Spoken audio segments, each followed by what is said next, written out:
What if the Pope died tomorrow? Similar to our video where we were evaluating if the Queen was to die, there are a lot of changes that would occur in a very short span of time if this was to happen. Also, similarly to the Queen, our current Pope is certainly getting up there in age. The current Pope is Pope Francis. He's been the head of the Catholic Church and sovereign of the Vatican City State since 2013. He is the first Pope ever to be from the Americas and from the Southern Hemisphere. Born in Argentina in 1936, it was a long road for him to become the Pope. He became part of the Society of Jesus in 1958 and slowly rose through the ranks until his eventual succession of Pope Benedict XVI in 2013. All of this being said, Pope Francis has definitely been around, and at age 84, questions circulating about his passing have definitely started to arise. Now, typically we would be able to pull from the last changing of the popes, however, Benedict XVI actually resigned due to his old age at the time, so to have an accurate understanding of exactly how the proceedings would go, we need to go back a little bit further to Pope John Paul II,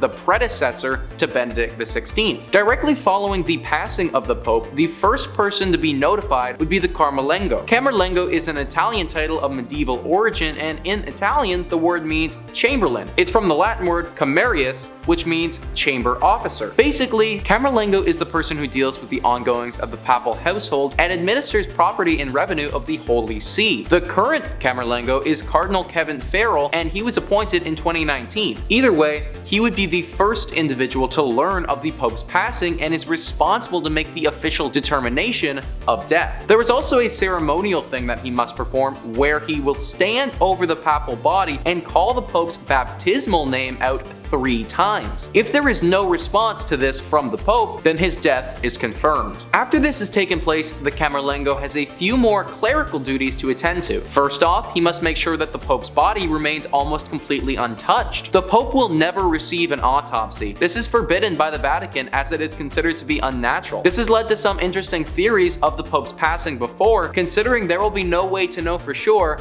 how they died. The Camerlengo will then write the death certificate and lock the papal apartments. The reason the apartments are locked off is because back in the day, cardinals would be known to raid it after the Pope died. There are some extremely valuable items that are in the Pope's apartment, and if the only resident is dead, then no one will notice if they go missing. It should also be noted that the will is often kept in these apartments as well, and having somebody get a hold of that could be extremely detrimental. Once all of this is done, it's time to cut the ring of the fisherman, or the piscatory ring. This is a ring that is very important to a pope's claim, and once they die, it must be destroyed in front of several other cardinals. One of the reasons is symbolic. The ring is associated with power, and if it is destroyed, then the reign of the current pope is considered to be over. The other is because if it wasn't to be destroyed, somebody may be able to use it in documents and impersonate the pope with their stamp. Therefore, it must be broken. After all of these things are dealt with, it is finally time